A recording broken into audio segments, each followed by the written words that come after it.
Hello, my loves. Welcome to the show. I am recording on the road, which is really exciting and juicy for me. I'm actually chilling right outside of Pittsburgh. I'm doing a little bit of a Midwest tour. So if you're getting this in real time, like real time, and you happen to live outside the Pittsburgh area and you're free in about 60 minutes, join me at Sterling Yoga for Kundalini and Gong sound immersion, or follow my tour.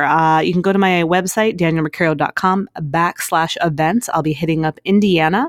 Then on Monday, the 21st, I'll be in Cincinnati. The 22nd, Columbus, Ohio. I will probably not be inviting you at the end of the week. I will be doing sound meditation for children at a preschool. That I'm going to say probably not the place I can invite you. However, I'll be back in Philadelphia, for those of you listening in Philly, on the 27th for a black moon and a sound immersion. What is a black moon, if you are not sure?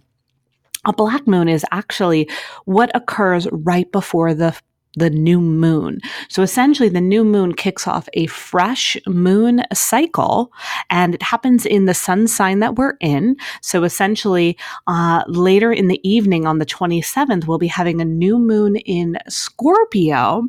But right before the new moon, we have a black moon where the sky is completely dark, and we can use this dark moon phase as an opportunity to release, to let go, and really surrender, really drop into our soul and what we're here for.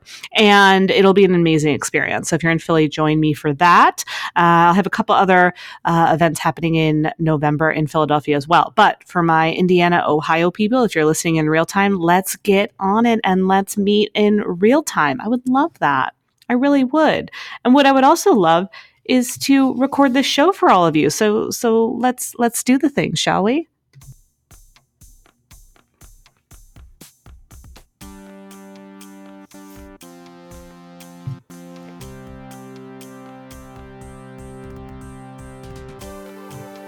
Danielle Mercurius,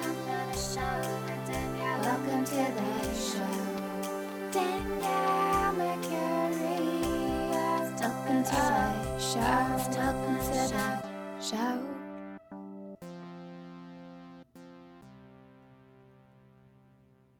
Hi. So this daily, no, it's not daily. I always do that. This dose of D is centered around this concept that I've kind of come to my own understanding of, called the codependent diva. It's that individual that truly does love the spotlight and likes to be seen and visible and has a voice and can see themselves communicating, speaking up for what they need, being promoted, kind of going up the success ladder, if you will, becoming more engaging and visible online, having a booming business, whatever it is that your goals or ideology of success and visibility are. However, there's also that people pleaser part of you. There's also that part of you that's like, ooh, is this okay? Is it okay to be the center of attention? I don't want to bother anybody. I don't want to annoy anyone. I don't want to step over anybody's toes. So let me just make sure everybody's okay first, and then I'll get my turn.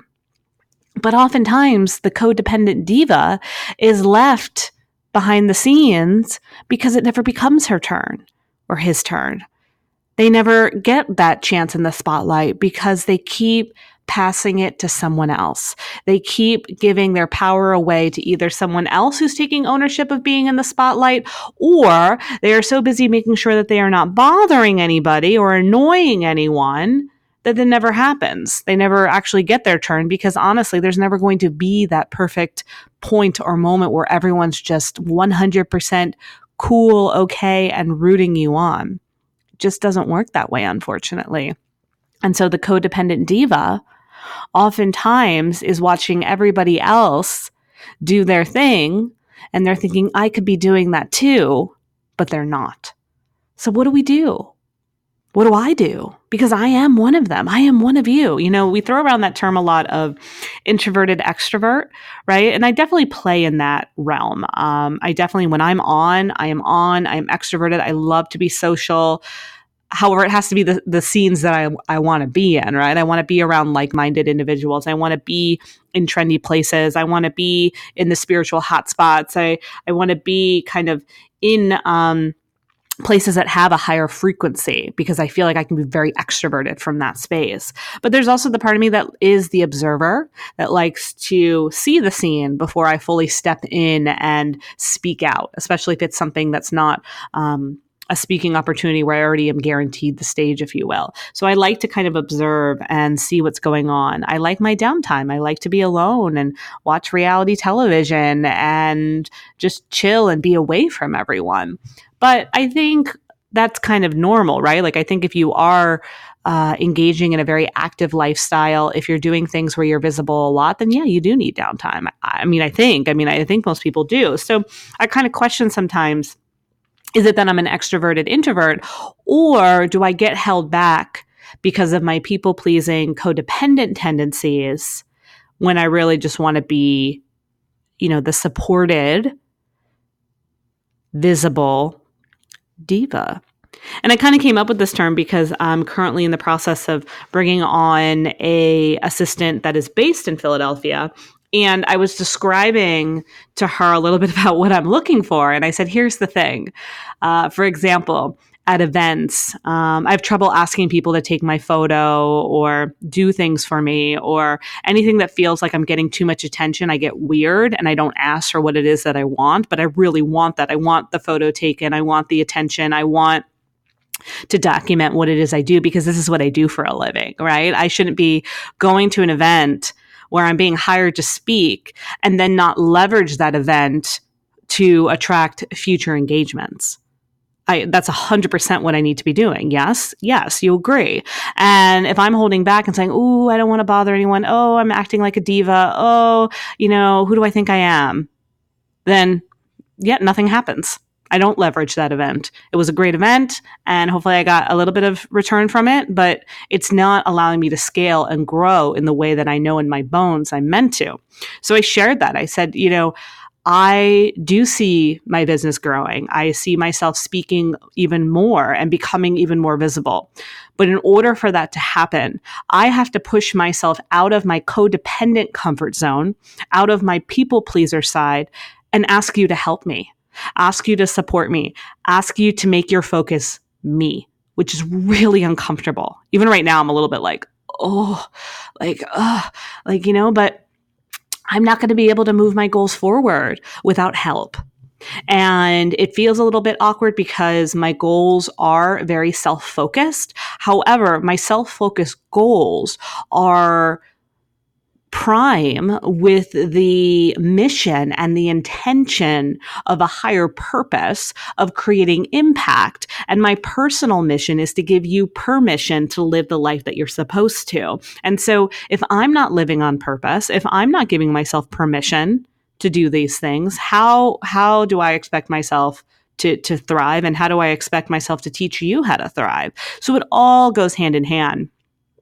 And, I share this because many of my listeners are that. They're that individual that is very sensitive, right? You're the feeler.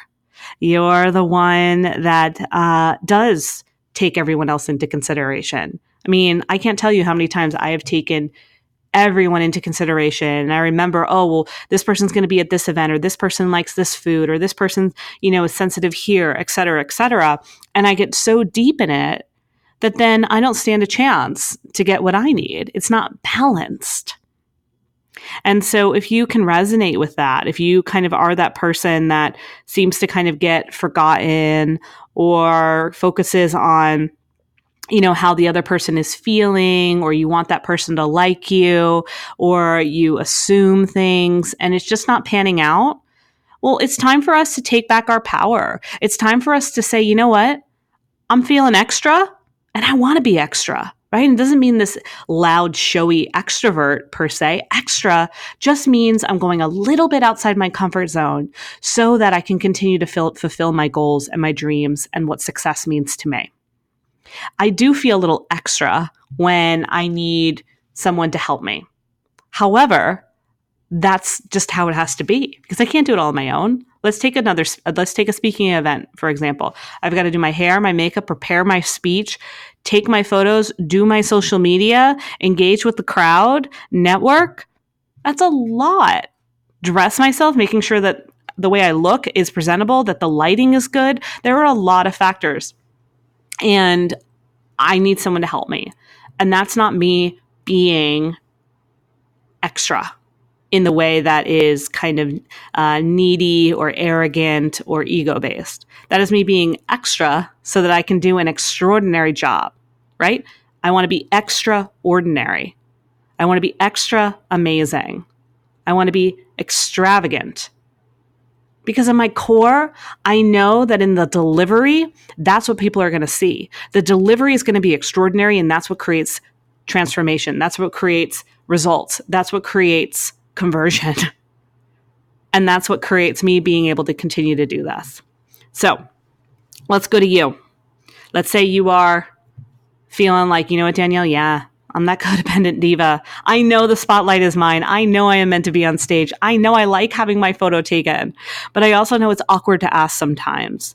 I also know that it feels uncomfortable to make myself into a big deal. Or I might say, who am I to do this? I have nothing to show for this. Why am I acting like I need an entourage when I don't have a lot of speaking experience or, whatever it may be that you're kind of working towards.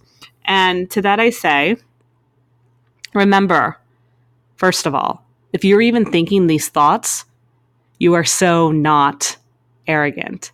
You are so not based in ego. If you are the one that is sensitive enough and thoughtful enough to even think, oh my God, am I being too much? You very likely are not someone that comes off as too much. I promise you. If you think you're too much, you are likely not too much. Trust me, you'll know when you're too much or you're just not that person. Like the ones that are worried about bothering people, the ones that are worried about annoying people are the ones that actually don't really bother people or annoy people. You're just basing it off of maybe somebody else that annoys you, or you're basing it off of the need or the want to be liked, which is important and valid, and it feels good. We don't want anyone to think anything bad of us. We don't want someone to think that we're too much. However, you are not too much.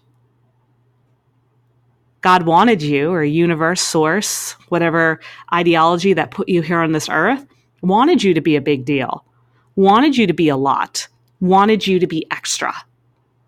Because to just come here and do the same thing day in and day out with the same routine, with the same mentality, with nothing changing, with nothing being extra in any way, good, bad, different, kind of missing the point. And so I want you to remember, no matter where you are in your journey, you deserve to be a little bit more than what you are right now. You're not a fraud. You're not a phony. You're not some kind of eccentric, crazy, self-absorbed person. You are likely someone with a good heart. I know you are someone with a good heart, the beautiful head on your shoulders, that is intelligent, that is warm, that is thoughtful, and has a really juicy, expansive soul inside of you that is ready to come out. So what is that thing right now that you feel like, yeah, I know what she's talking about. This is the area where I need to be a little bit more extra. Maybe it's posting more on social media to help facilitate your business that you run. Maybe it's speaking up at the meetings at work and sharing your thoughts. Maybe it's not always sitting in the back of the classroom and not raising your hand and asking a question. What is that thing that is kind of the essence of where you could see yourself succeeding, where you also see yourself holding yourself back? Got to look at that.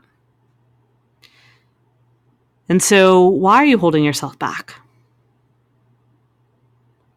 What does it matter what everyone thinks? What if you do raise your hand and ask a question? What if you post a little bit more on social media? What if you present your idea at the boardroom in the meeting? What if you ask someone to film you speaking? What if you ask someone to record your meditation event or your yoga class or your cooking demo? What if you ask someone to stay and help you and make sure that the lighting is okay for the interview that you're doing or the panel that you're on? Whatever it may be. It's okay. Because what happens sometimes too, and I used to do this a lot, like I used to always assume, especially once I started getting more opportunities to teach and to speak, like, oh, well, someone will take my photo and send it to me. Yes, maybe. However, it's not always the case. It's not always the best quality, and it's not always a guarantee. And so we can't assume, okay? When you need something, you can't assume that other people are thinking about it, especially if it's something like a class or an event or even work, right? They're there for them. They're there to experience the class. They're there to experience the event. They're there to, do their work day. And so we can't assume that people are looking out for us. And that's, I don't say that in a negative way or a judgmental way. I just say it in a way that is. Oftentimes people just, it's indifferent. It's neutral. They just don't even, it doesn't occur to them. Even though you're likely the one that's probably taking the photos for them and recording and going up to their desk at work and saying like, this might be a good idea. That's who you are. But not everyone is that way, and that's okay. All right. We're not judging their character or who they are. We're just looking out for ourselves and knowing that we need to be a little extra and ask for what we need, not assume that we'll get what we need, because normally we don't. And we're a little bit disappointed. I can't tell you how many times I nailed it at some kind of speaking opportunity or teachable moment that did not get documented. Yes, everyone in that room had a great experience from it. But how am I leveraging that for the future? How am I letting other people know this is what happens when you hire me? This is what happens when you come to my class. People want to know that. They want to witness it. They want to see the buzz. And if I'm just assuming people are going to document that on my behalf, then, what do they say about assuming? It makes an ass out of you and me, or I think it just makes an ass out of me, right? But so I have to ask, I have to say ahead of time, like either bring in a volunteer, bring in a friend, and be really specific. In this case now, hiring someone to come and be there to help me thrive, to help me be extra so I can continue to live an extraordinary life and make impact from that space. Okay. So if you're feeling like you're ready to be a little bit more extra, the first step is to notice where. Right? What area? What qualifies as your current goals or levels of success that you're seeking? And then where do you need to ask for some help? Whether that be outsourcing, whether that be asking a friend, whether that be asking a peer, whatever it may be. I'm being okay with asking. You're not bothering anyone. And here's the thing. If you are bothering someone and annoying someone, they'll say that they can't. Or if they do say yes, that's on them that they said yes. Okay, that's their stuff. Tell them they need to listen to this show too, because clearly they have people pleaser tendencies, right? That's why outsourcing is best, because you're getting a really great exchange, but that's not always the case. So don't assume that you're bothering people when you ask. Okay, assume that you are asking and allowing yourself to receive what it is that you need. Because likely you are asking for help in is an area where you need to receive so that you can give. I'm asking for help with my business because my business is to help you. And if I don't ask for help, I can't help you. That's simple. So it's how we both thrive. And then it's also starting to be okay with the fact that, yeah, I am extra. You know what? I am a little bit too much. I am, like, a perfect example is I love the window seat on a plane. Love it. I do not like being in the aisle.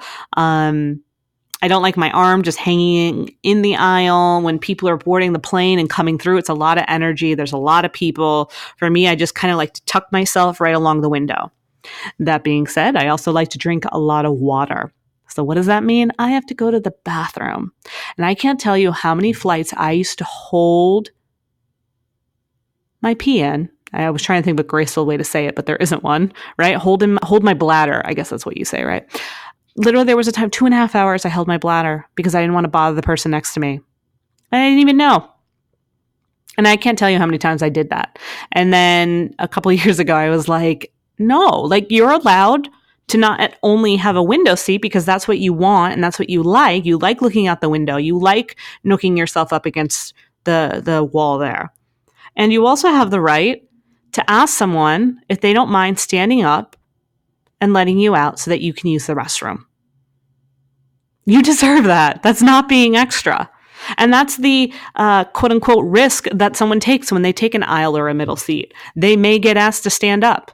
And that's their choice that they made by choosing that, which I would be respectful of if I had an aisle seat and someone had to get up. Of course I would get up for them. So why am I not allowing myself the same thing? Why am I not giving myself permission to get up so that I can go to the restroom instead of hurting my body and hurting my experience and being miserable in the plane holding in my bladder?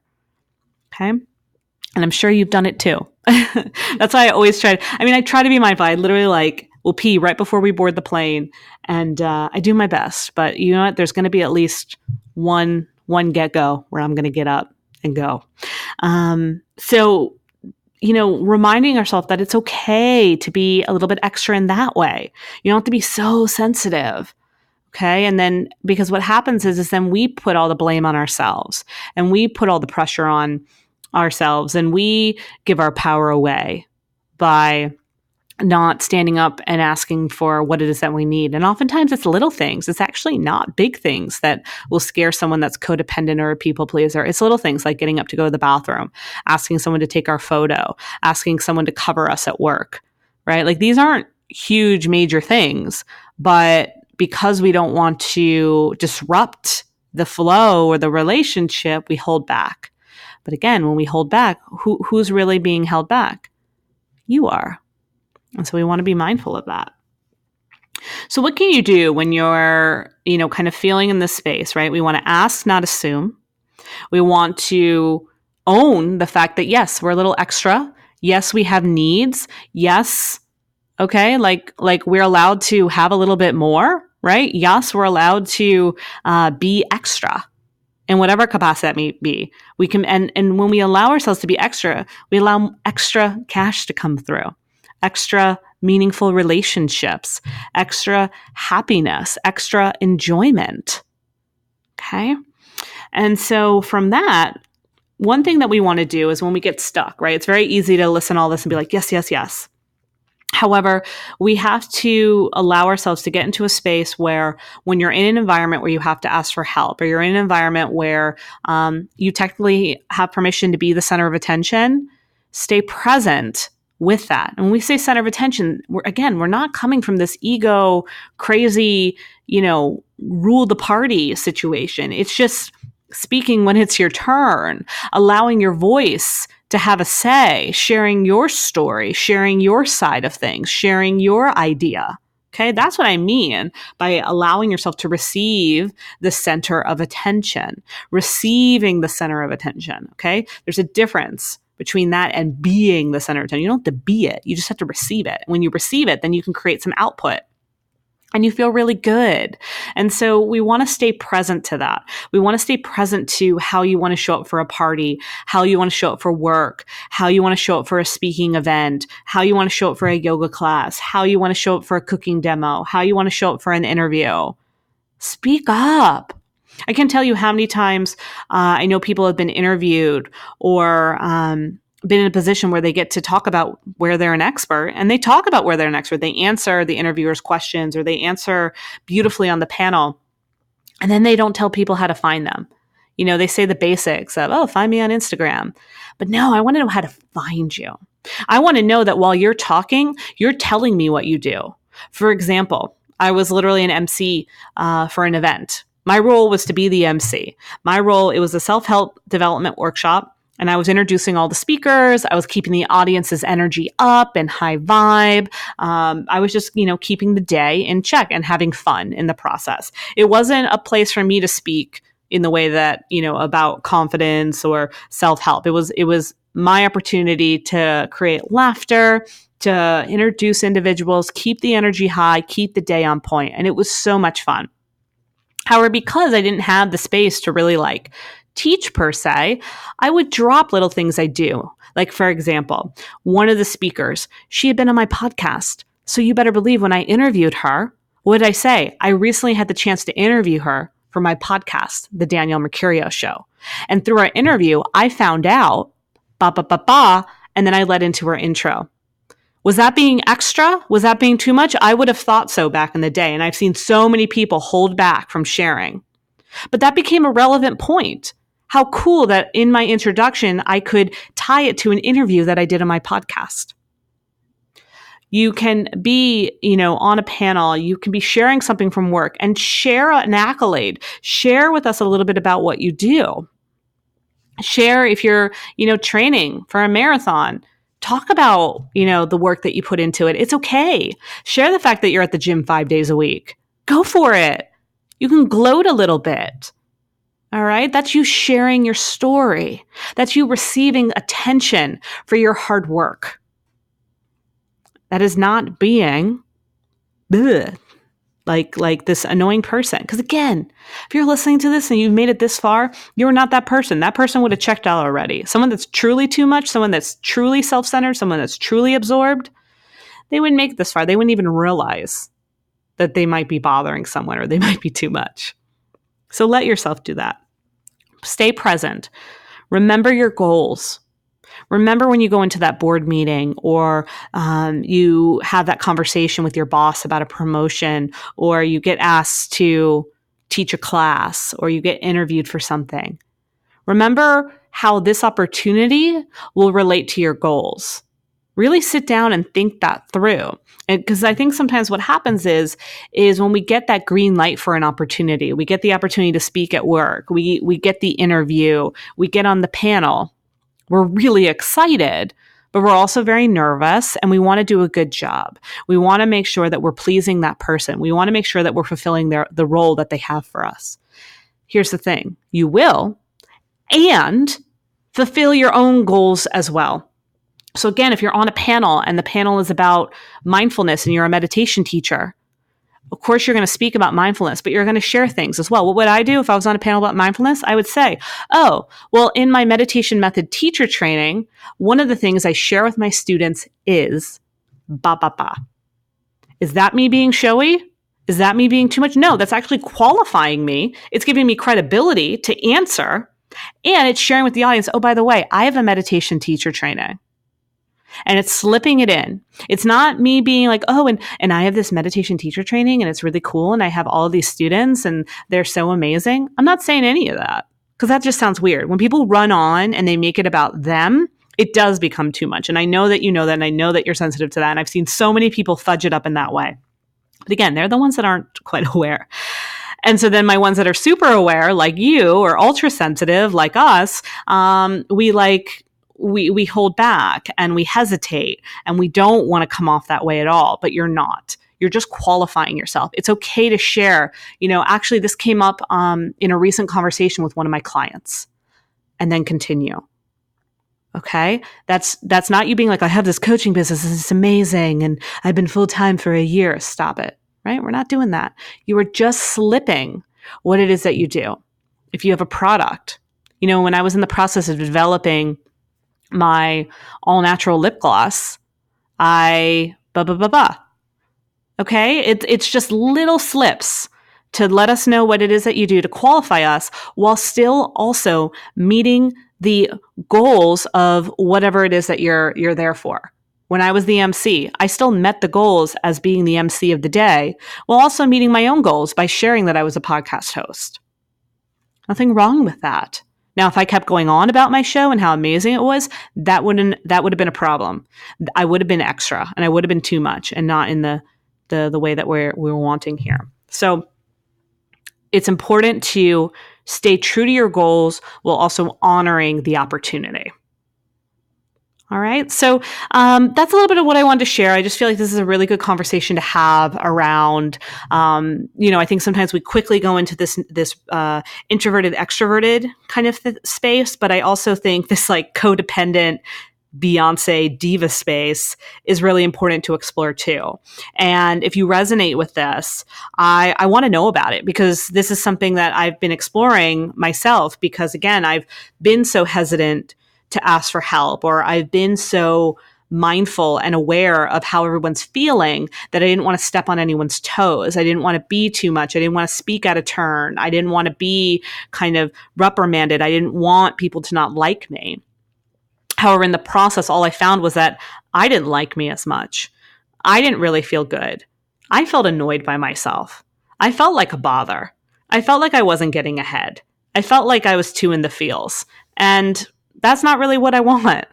And I want to help. I want to help you. I want to create support. I want to create a movement. However, I have to ask for that help. I have to receive that support and let it move. And from there, more success ensues and more impact is made. Same for you. So I really want you to sit with this and think about the areas where maybe you felt like maybe I was too much or I was feeling extra. Think about the times where maybe you did want to speak up and ask for something, or maybe you had hoped or assumed that it would just happen on your behalf and it didn't. What would it take to get a little bit outside your comfort zone and ask for what it is that you want and see how it could be of value? And further, how can you look at the opportunities that you have been given, stay present, fulfill and honor those opportunities while also creating an opportunity and a fulfillment for yourself? So important. So for all my codependent divas, I want you to know you are absolutely too much. I want you to know that you're super extra. And I want you to know that I really like you. And there are lots of people that like you. And we can use way more of your amazing heart, your beautiful ideas, and your sexy mind. And if you know someone that may be in this position with you as well, share this podcast out. Be like, hey, I think you might be a codependent diva just like me. And if so, Danielle Mercurio, she's in the know. She's one of us too. And here are some amazing tips to help you. Share it on the gram, all the things. See, this is me being a little bit too much, a little bit extra, asking for your help to keep this going. I could have just signed off a minute ago and said, thank you so much for listening. Have a good night. However, I'm saying thank you so much for listening. And if you know someone that would want to listen to this too, that would be awesome, because that would support them and it would support me and it would support this show continuing to move forward. And it didn't take that much longer. And, it's a little bit easier when you're on a microphone and no one else is around and you're just staring at a hotel curtain. Now I'm feeling kind of lonely. Anyway, we're gonna just end at this point. But anyway, I adore you. Okay, I'm just gonna cut it here. But I adore you. Thank you for letting me be extra. And all I want is for you to be a little bit extra too, so you can keep living the extraordinary life that I know that you are meant to.